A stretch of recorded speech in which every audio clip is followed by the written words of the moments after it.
ಶಿವಾಯ. ಓಂ ನಮಃ ಶಿವಾಯ.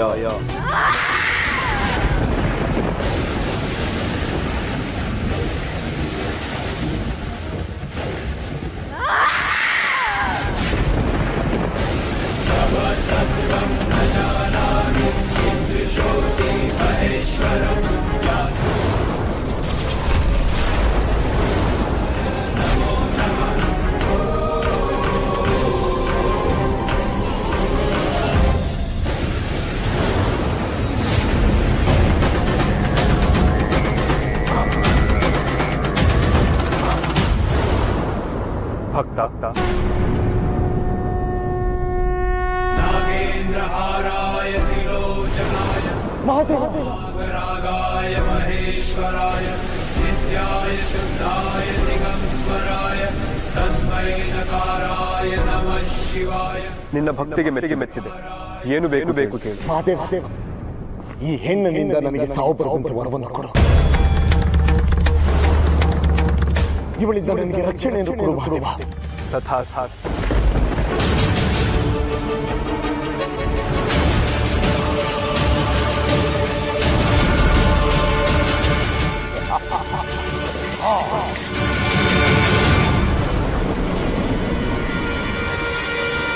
ಮಹಾದೇವ, ನಿಮ್ಮ ವರದ ನೆರಳಿನಿಂದ ಈ ದುಷ್ಟ ಉಳಿದು ಜಗತ್ತಿಗೆ ಕಂಟಕ ಆಗ್ತಾನೆ.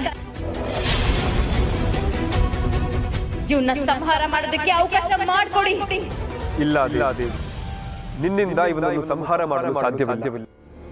ಇವನಿಗೆ ಆ ವರವನ್ನು ಕೊಟ್ಟಾಗಿದ್ದಾಗಿದೆ.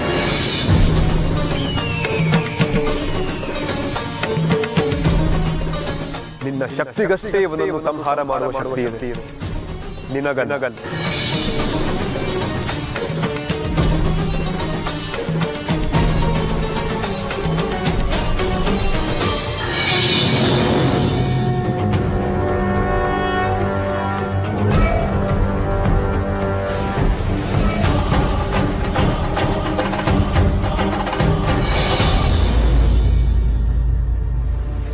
ಇನ್ನು ನನ್ನನ್ನು ಸಾಯಿಸಲು ಯಾರಿಂದಲೂ ಸಾಧ್ಯವಿಲ್ಲ. ಇನ್ನು ನನಗೆ ಸಾವೇ ಇಲ್ಲ.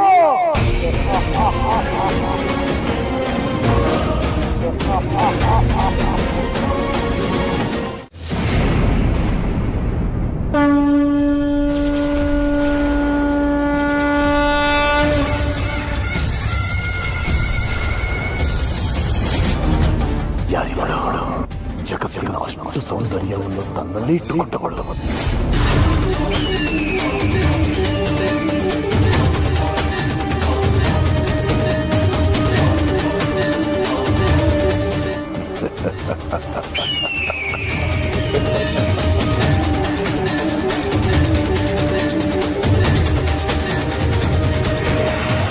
ಓಂ ನಮಃ ಶಿವಾಯ.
ಮಹಾಸಾಧ್ವಿ, ಸುಂದರಿ, ನಯನ ಮನೋಹರಿ,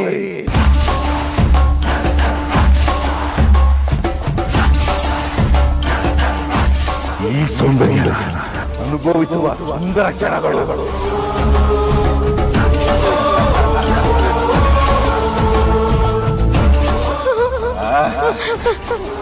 ನನ್ನೇನು ಮಾಡಬೇಡ.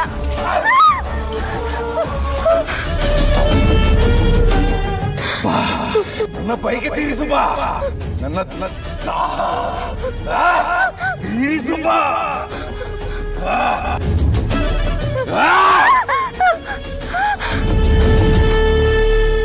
ಯಾರ್ ನೀನು?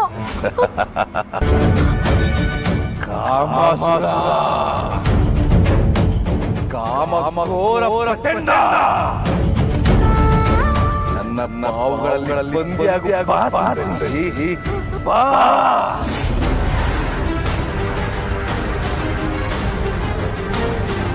ಬಾ ಬಂದಿಯಾಗು, ಬಾ ಬಾ.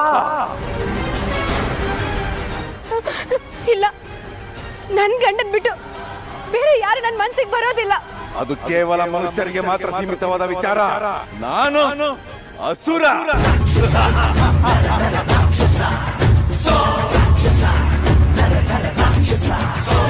ಈ ಲೋಕದ ನಿಯಮ ನನಗೆ ಅನ್ವಯಿಸುವುದಿಲ್ಲ. ಈ ಕಾಮಾಸುರ ಬಯಕೆನ ಒಪ್ಪಿಕೋಬಾ. ಬೇಡ, ದೂರ ಹೋಗು, ದೂರ ಹೋಗು. ಬೇಡ, ನನ್ ಬಿಟ್ಬಿಡು.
ನಾನು ಹೇಳಿದ್ದೇನು, ನೀನು ಮಾಡಿದ್ದೇನು.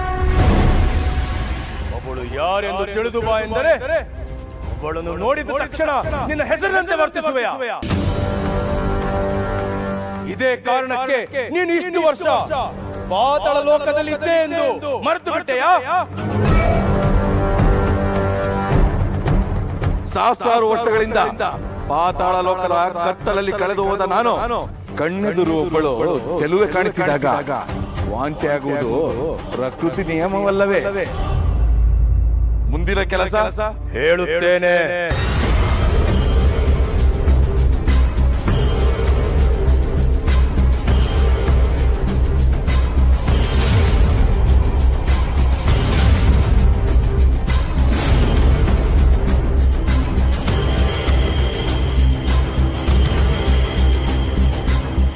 ಓ, ಇವಳೇನಾ ಸಾಧ್ವಿ?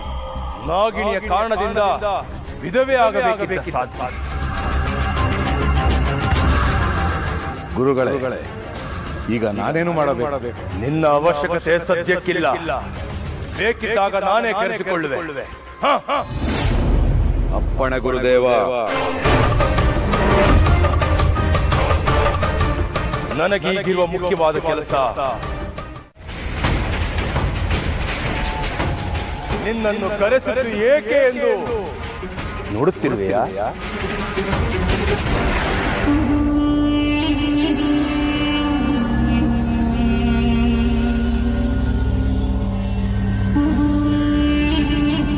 ನೋಡು, ನನ್ನ ಕಣ್ಣನ್ನೇ ದಿಟ್ಟಿಸಿ ನೋಡು.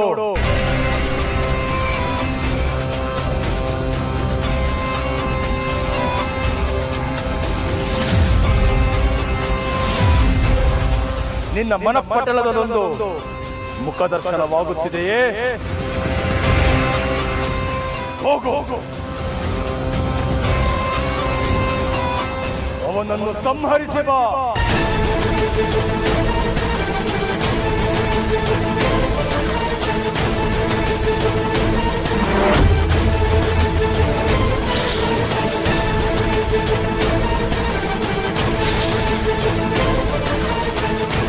ಅವಳು ಈಗ ನನ್ನ ನಿಯಂತ್ರಣದಲ್ಲಿ. ಈಗ ಅವಳು ಆ ಸಾಧ್ಯ ಗಂಡನನ್ನ ಸಾಯಿಸಿ ಬರ್ತಾಳೆ. ಅವಳ ದಿವ್ಯಾತ್ಮ ಪಾಪಾತ್ಮವಾಗಿ ಬದಲಾಗುತ್ತೆ. ನಾಗಮಣಿ ಸ್ಪರ್ಶ ಮಾಡೋ ಶಕ್ತಿಯನ್ನು ಅವಳು ಕಳೆದುಕೊಂಡು ಬಿಡ್ತಾಳೆ. ನಾಗಲೋಕ ಶಾಪಗ್ರಸ್ತವಾಗಿ ಬದಲಾಗುತ್ತೆ. ಆಮೇಲೆ ನಾಗಮಣಿ ನನ್ನದು, ನಾಗಮಣಿಯ ಶಕ್ತಿ ನನ್ನದು.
ನೈನಿ, ಇಲ್ಲಿ ಬರ್ಬೇಡ. ನೀನು ಹೋಗಿ ಇಲ್ಲಿಂದ. ನೈನಿ, ಹೋಗಿ ಇಲ್ಲಿಂದ.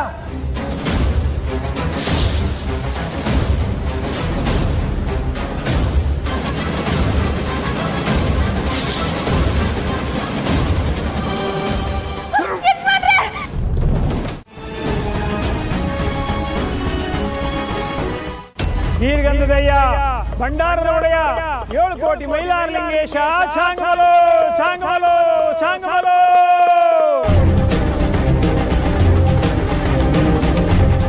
ಮೈಲಾರಲಿಂಗೇಶ ಬೆಟ್ಟದ ಒಡೆಯ, ಮೈಲಾರಲಿಂಗೇಶ ದುಡ್ಡದ ಒಡೆಯ, ಭಕ್ತರ ಬೇಡಿಕೆಯನ್ನು ಈಡೇರಿಸುವ ಮೈಲಾರಲಿಂಗ.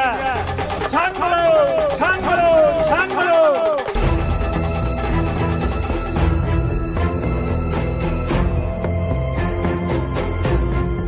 ಮನ್ಸಲ್ಲೇನೋ ದುಗುಡ ದುಃಖ ಇತ್ತು ಸ್ವಾಮಿ.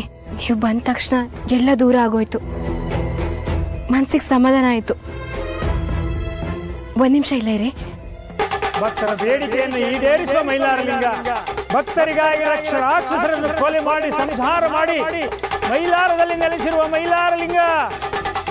ಹೇಳಿರಿ ಸ್ವಾಮಿ. ಬೇಡ ತಾಯಿ. ಯಾಕೆ ಸ್ವಾಮಿ? ನನ್ನಿಂದ ಏನ್ ತಪ್ಪಾಯ್ತು? ತಪ್ಪಲ್ಲ, ಘೋರ ವಿಪತ್ತೇ ಜರುಗು ಹೋಗಿದೆ. ಕೆಚ್ಚಲ ಹಾಲಿಗೆ ಹಾಲಾಹಲ ಬೆರೆತ ಹಾಗಾಗಿದೆ. ಈ ಮನೆಗೆ ಕಾಳ ಸರ್ಪ ಬಂದು ಹೋಗಿದೆ.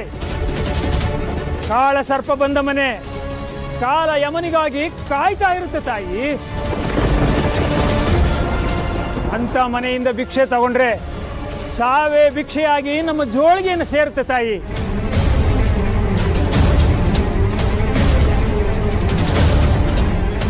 ಇದೆಲ್ಲ ನಿಮ್ಗೆ ಹೇಗೆ ಗೊತ್ತು?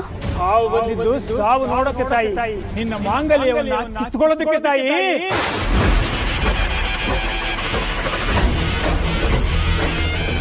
ಹಾವು ಹೋಯ್ತು, ಕಂಟಕನೂ ಹೋಯ್ತು ಅಂತ ತಿಳ್ಕೋಬೇಡ ತಾಯಿ. ಸಾವು ಕಂಟಕವಾಗಿ ಕಾಡೇ ಕಾಡುತ್ತೆ. ನಿನ್ನ ಮಾಂಗಲ್ಯಕ್ಕೆ ಸಮಸ್ಯೆ ಇದೆ.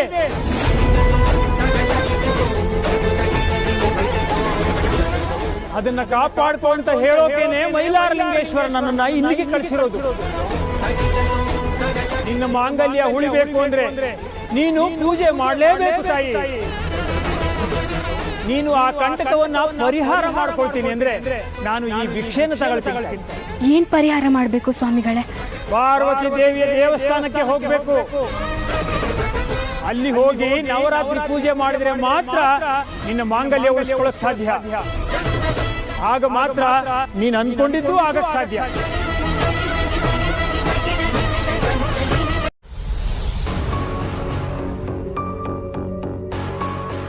ಯಜಮಾನ್ರೆ, ದೇವಸ್ಥಾನಕ್ಕೆ ಹೋಗಿ ಬರೋಣ ಬನ್ನಿ. ಯಾವ ದೇವಸ್ಥಾನ? ಇವಾಗ ಟಿವಿಯಲ್ಲಿ ನೋಡಿದ್ವಲ್ಲ, ಅದೇ ದೇವಸ್ಥಾನ. ಯಾವುದು? ಆ ಕನಕದುರ್ಗದಲ್ಲಿರೋ ದೇವಸ್ಥಾನನ? ನೈನಿ, ಅದು ತುಂಬಾ ದೂರ ಅಲ್ವಾ? ಅದು ಅಲ್ಲದೆ ನನಗೆ ತುಂಬಾ ಇಂಪಾರ್ಟೆಂಟ್ ಮೀಟಿಂಗ್ಸ್ ಇದೆ. ಒಂದ್ ಕೆಲಸ ಮಾಡು, ನೀನೇ ಹೋಗಿ ಬರ್ತೀಯಾ? ಯಜಮಾನ್ರೆ, ನೆನ್ನೆ ಆಗಿದ್ದೆಲ್ಲ ಗೊತ್ತಲ್ವಾ? ಇನ್ನು ಯಾವ ತೊಂದ್ರೆನೂ ಆಗ್ಬಾರ್ದು. ಅದಕ್ಕೆ ಹೇಳ್ತಾ ಇದ್ದೀನಿ, ದೇವಸ್ಥಾನಕ್ಕೆ ಹೋಗಿ ಬರೋಣ. ಇಲ್ಲ ಅಂತ ಮಾತ್ರ ಹೇಳ್ಬೇಡಿ.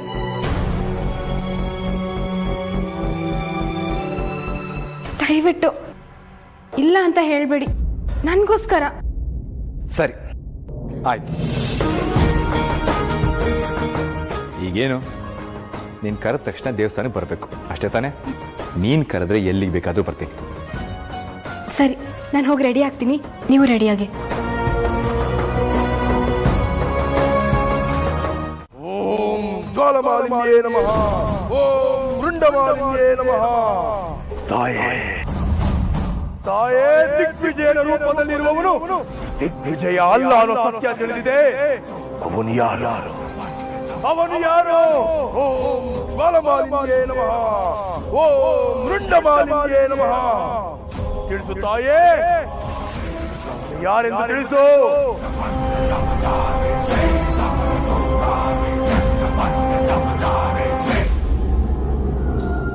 ದಿಗ್ವಿಜಯ ಇಲ್ಲಿ ಬಂದಿರೋದು ಅಸಲಿ ದಿಗ್ವಿಜಯ ಅಲ್ಲ. ಇವನು ಈ ದೇವಸ್ಥಾನಕ್ಕೆ ಇಲ್ಲ, ಇವನು ಯಾವುದೋ ಶುಕ್ರ ಶಕ್ತಿ ಉಪಯೋಗ ಮಾಡಿಕೊಂಡು ರೂಪ ಬದಲಾಯಿಸ್ಕೊಂಡು ಬಂದಿದ್ದಾನೆ. ಇದು ಮಹಾಶಕ್ತಿಯ ದೇವಸ್ಥಾನ. ಇಲ್ಲಿ ಒಳಗೆ ಕಾಲಿಟ್ಟ ತಕ್ಷಣ ಇವನ ಅಸಲಿ ಮುಖ ಗೊತ್ತಾಗುತ್ತೆ. ಇವತ್ತು ಇವನ್ ಯಾರು, ದಿಗ್ವಿಜಯನ್ ವೇಷ ಯಾಕೆ ಹಾಕೊಂಡಿದ್ದಾನೆ ಅಂತ ತಿಳ್ಕೊಂಡೆ ಇಲ್ಲಿಂದ ನಾನು ಹೋಗೋದು.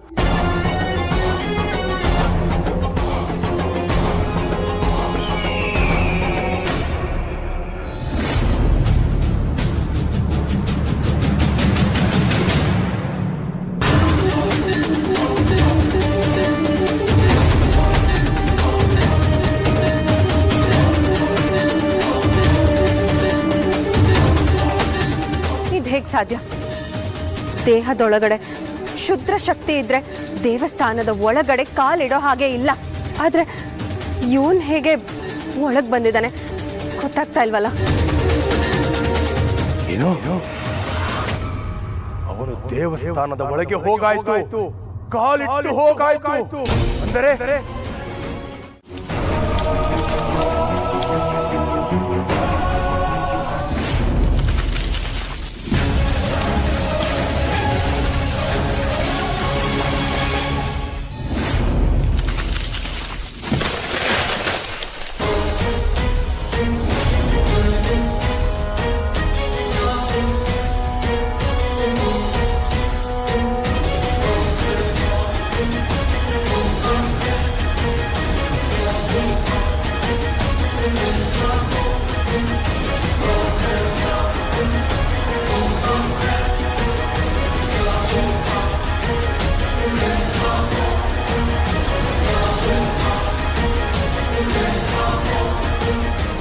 ಏನಿದು?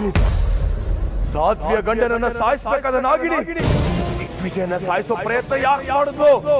ನನ್ನ ಶಕ್ತಿ ತಡೆದು ಅವಳಿಗೆ ಶಕ್ತಿ ತುಂಬಿದ ಆ ಮಹಾಶಕ್ತಿ ಯಾವುದು?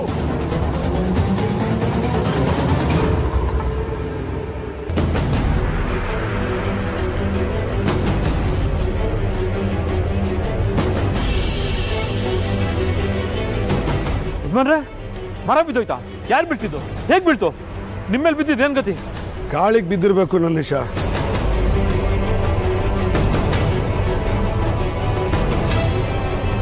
ನನ್ನ ಪ್ರಾಣ ಉಳಿಸ್ಬಿಟ್ಟೆ ಕಣಮ್ಮ. Thank you. ಅಯ್ಯೋ, ಇದ್ರಲ್ಲಿ ನನ್ನ ಸಹಾಯ ಏನೂ ಇಲ್ಲ, ಎಲ್ಲ ದೇವರ ಆಶೀರ್ವಾದ. ಹೇಳಮ್ಮ, ನಿನಗೇನು ಸಹಾಯ ಬೇಕು? ನಾನು ಮಾಡ್ತೀನಿ. ನನ್ನ ಗಂಡನಿಗೆ ಹಾವಿಂದ ತೊಂದರೆ ಆಗ್ತಾ ಇದೆ, ಅದಕ್ಕೆ ಅವ್ರಿಗೆ ರಕ್ಷಣೆ ಬೇಕು. ಏನಾದ್ರೂ ಪರಿಹಾರ ಇದ್ರೆ ಹೇಳಿ. ಈ ದೇವಸ್ಥಾನದಲ್ಲಿ 3 ದಿನ ಪೂಜೆ ಮಾಡಿದ್ರೆ ಎಲ್ಲ ಸರಿ ಹೋಗುತ್ತೆ ಅನ್ನೋ ನಂಬಿಕೆ ಇದೆಯಮ್ಮ. 3 ದಿನನಾ? ಅದು ಈ ಊರಲ್ಲೇ ಇರ್ಬೇಕಾ? ಇರಕ್ಕೆ ವ್ಯವಸ್ಥೆ ಇಲ್ಲ ಅಂತನಾ? ಏನೂ ಯೋಚನೆ ಮಾಡಬೇಡಿ, ನಮ್ಮನೆಗೆ ಬನ್ನಿ. ಸರ್, ಸುಮ್ಮನೆ ನಿಮಗೆ ಯಾಕೆ ತೊಂದರೆ? ನೀವು ಬರದೇ ಇದ್ರೆ ತೊಂದರೆ ಆಗುತ್ತೆ. ನೀವು ನನಗೆಷ್ಟು, ನಮ್ಮ ಮನೆಗೆ ಬನ್ನಿ. ದಿಗ್ವಿಜಯ ಅಂತ ನನ್ನ ಹೆಸರು.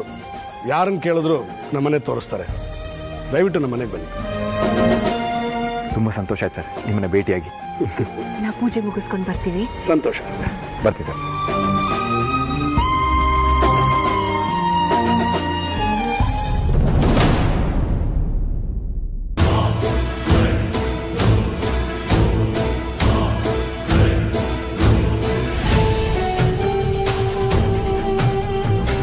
ಶಿವಾನಿ ಯಾಕೆ ಅಲ್ಲಿಗೆ ಹೋಗಿದ್ಲು? ಇವರೆಲ್ಲ ಯಾರು? ಇವನಿಗೂ ನಾಗಮಣಿಗೂ ಏನಾದರೂ ಸಂಬಂಧ ಇದೆಯಾ?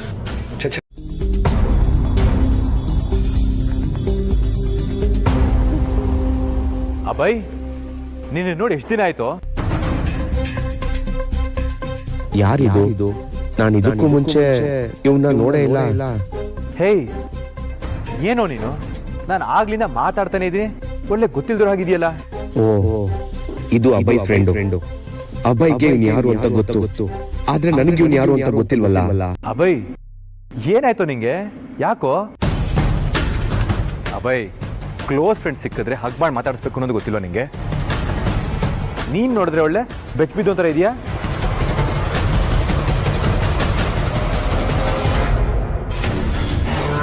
ಶಿವಾನಿಯನ್ನು ಸಾಯಿಸಿ ಆದಿಶೇಷನನ್ನು ಪಡೆಯಲು ನಾನು ಬಂದಿದ್ದೆ. ಆದರೆ ಆದಿಶೇಷ ಇನ್ನು ಶಿವಾನಿಯನ್ನೇ ಪ್ರೀತಿಸ್ತಾ ಇದ್ದಾನೆ. ಆ ಪ್ರೀತಿ ನನಗೆ ಬೇಕು, ಅದಕ್ಕೆ ತಾನೇ ನಾನು ಬಂದಿರೋದು. ಅವಳನ್ನು ಸಾಯಿಸಿ ಆದಿಶೇಷನ ರಾಣಿಯಾಗಿ ಬಾಳಬೇಕು ಎಂದು ಕನಸು ಕಂಡಿದ್ದೆ. ಆದರೆ ಆದಿಶೇಷ ಎಲ್ಲವೂ ಮರೆತಿದ್ದಾನೆ. ಅವನಿಗೆ ನೆನಪಾದರೂ ಅವನ ಪ್ರೀತಿ ಶಿವಾನಿಗೆ ಮೀಸಲು. ಆದಿಶೇಷನ ಜೊತೆಗೆ ನಾಗಮಣಿಯನ್ನು ತೆಗೆದುಕೊಂಡು ಹೋಗುವುದು ನಾಗಲೋಕದ ಒಪ್ಪಂದವಾಗಿದೆ. ಆದರೆ ಆ ನಾಗಮಣಿಯು ಆ ಮೋಹಿನಿ ಜೊತೆಗಿರುವುದು ಮನುಷ್ಯರನ್ನೇ ನಂಬಲು ಕಷ್ಟ. ಅಂಥದ್ರಲ್ಲಿ ಅವಳು ಪ್ರೇತ ಲೋಕದವಳು. ಅವಳು ನಂಬಿಕೆಗೆ ಅರ್ಹಳಲ್ಲ. ಹೇಗಾದರೂ ಮಾಡಿ ನಾಗಮಣಿಯನ್ನು ಆ ಮೋಹಿನಿಯಿಂದ ಅಪಹರಿಸಬೇಕು. ಆದಿಶೇಷನ ಮಾನವ ರೂಪಿ ತ್ರಿಶೂಲ್ ದೇಹ ನನ್ನ ಬಳಿ ಇರುವುದು. ಆ ದೇಹವು ಸಿಗದೇ ಇದ್ದರೆ ಆದಿಶೇಷನಿಗೆ ಈ ಲೋಕದಿಂದ ಮುಕ್ತಿಯು ಅಸಾಧ್ಯ. ಇದು ಒಂದು ಕಾರಣವಿದ್ದರೆ ಸಾಕು, ಆದಿಶೇಷನನ್ನು ನನ್ನ ಪರ ಮಾಡಿಕೊಳ್ಳುತ್ತೇನೆ. ಮೊದಲು ಆ ಮೋಹಿನಿಯಿಂದ ನಾನು ನಾಗಮಣಿಯನ್ನು ಪಡೆದುಕೊಳ್ಳಬೇಕು. ಅದಕ್ಕೆ ಏನಾದರೂ ಮಾಡಲೇಬೇಕು. ನಾನು ಏನ್ ಕೆಲಸ ಮಾಡ್ತೀನಿ ಅಂತ ಗೊತ್ತು ತಾನೆ? ಹಾ, ನೀನು ಆ ಸೀಕ್ರೆಟ್ ಪೊಲೀಸ್ ಆಫೀಸರ್ ತಾನೆ? ನಾನೀಗ ಒಂದು ಸೀಕ್ರೆಟ್ ಇನ್ವೆಸ್ಟಿಗೇಷನ್ ಮಾಡ್ತಾ ಇದ್ದೀನಿ. ಅದಕ್ಕೆ ನನ್ನ ಐಡೆಂಟಿಟಿನ ರಿವೀಲ್ ಮಾಡಬಾರ್ದು, ಅದಕ್ಕೆ ಸುಮ್ಮನಿದ್ದೆ. ಹೌದಾ? ಮೊದಲೇ ಹೇಳ್ಬೇಕು ತಾನೆ. Look, I am very sorry. ಅಯ್ಯೋ, ಯಾರಪ್ಪ ಇದು? ಇವನ್ ಹೆಸರೇನೋ, ಅದೇನ್ ಕತೆನೋ? ಅಲ್ಲ, ನೀನು ಇಲ್ಲಿ ನೈನಿ ಜೊತೆ ದೇವಸ್ಥಾನಕ್ಕೆ ಬಂದೆ. ನೈನಿನಾ? ನೈನಿ ಯಾರು? ಹೇ ಅಭಯ್, ಇದೇನೋ ಈಗ ಕೇಳ್ತಿದ್ಯಾ? ನಿಂಗೆ ನಿಜವಾಗ್ಲೂ ನೈನಿ ಯಾರು ಅಂತ ಗೊತ್ತಿಲ್ವಾ? ವರ್ಷ ವರ್ಷ ನಿಂಗೆ ರಾಖಿ ಕಟ್ತಾಳೆ. ಈಗ ಸಡನ್ ಆಗಿ ಮಹಿನಿ ಯಾರು ಅಂತ ಕೇಳ್ತಿದ್ಯಾ?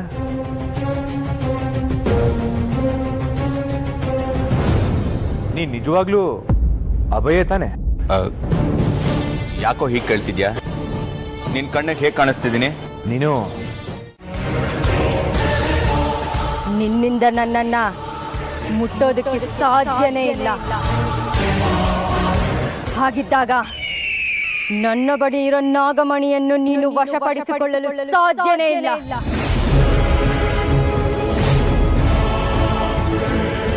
ನನ್ನ ಹತ್ತಿರ ಇರೋ ನಾಗಮಣಿಗೆ ಆದಿಶೇಷನ ಶಕ್ತಿ ಸೇರಿಸಿದರೆ ಆ ನಾಗಮಣಿ ಪೂರ್ವ ರೂಪಕ್ಕೆ ಬರುತ್ತದೆ. ಆದಿಶೇಷ ಎಲ್ಲಿದ್ದಾನೆ ಅಂತ ನಿನಗೆ ಗೊತ್ತಿಲ್ವಲ್ಲ? ಆದಿಶೇಷ ಎಲ್ಲಿರುವನು ಎಂದು ನಿನಗೆ ಗೊತ್ತಿಲ್ಲದೆ ಇರಬಹುದು, ಆದರೆ ನನಗೆ ಗೊತ್ತು.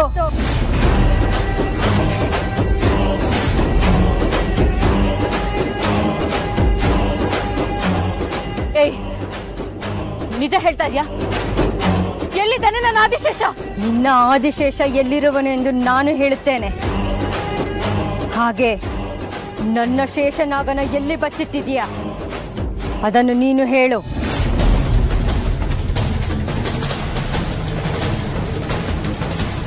ಆ ಸತ್ಯ ಹೇಳಲು ನಿನಗೆ ಸಾಧ್ಯವಾಗದು ಎಂದಾಗ ಈ ಸತ್ಯ ಕೂಡ ನಾನು ನಿನಗೆ ಹೇಳುವುದಿಲ್ಲ.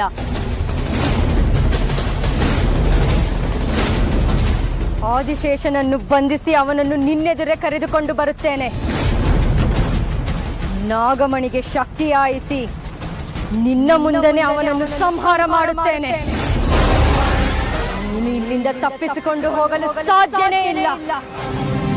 ಯಾಕೆಂದರೆ ನೀನು ನನ್ನ ವಶದಲ್ಲಿರುವೆ. ಆದಿಶೇಷನನ್ನು ಕರೆದುಕೊಂಡು ಬಂದ ಮೇಲೆ ನಿಮ್ಮಿಬ್ಬರ ಸಂಹಾರ. ನನ್ನವರ ಸಾವಿನ ಬಗ್ಗೆ ಮಾತಾಡುತ್ತೀಯ? ಎಷ್ಟು ಧೈರ್ಯ ನಿನಗೆ ಮೋಹಿನಿ? ಇಬ್ಬರಿಗೂ ಪ್ರೀತಿ ಇದ್ದರೂ ಈ ಲೋಕದಲ್ಲಿ ಆ ಪ್ರೀತಿ ಉಳಿಯದು ಮಾಯಂಗನೆ. ಮಾನವ ಲೋಕಕ್ಕೆ ಪ್ರೀತಿಯನ್ನು ಉಳಿಸೋ ಶಕ್ತಿ ಇಲ್ಲ, ಸಾಯಿಸುವ ಶಕ್ತಿ ಮಾತ್ರ. ನಾನು ನನ್ನವನಿಗೆ 125 ಸಂವತ್ಸರ ಕಾದೆ. ಆದರೆ ಈ ಲೋಕಕ್ಕೆ ಬಂದವನು ಪರಿಚಯವಾದ ಮಾನವ ಕನ್ಯೆ ಜೊತೆ ಬದುಕನ್ನು ಕಂಡುಕೊಂಡ. ನನ್ನನ್ನು ಮರೆತ. ಹಾಗಿದ್ದಾಗ ಪ್ರೀತಿ ವ್ಯರ್ಥ ಅಲ್ವಾ ಮಾಯಂಗನೆ?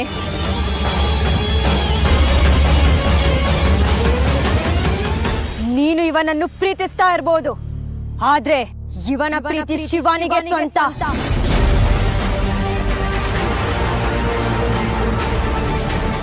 ಹಾಗಿದ್ದು ವ್ಯರ್ಥ ಪ್ರಯತ್ನ ಅಲ್ಲವೇ ನಿನ್ನದು? ಪ್ರೀತಿನ ಬಿಟ್ಟು ಬಿಡು ಮಾಯಂಗನೆ. ಈ ಆದಿಶೇಷನನ್ನು ಬಿಟ್ಟು ಬಿಡು.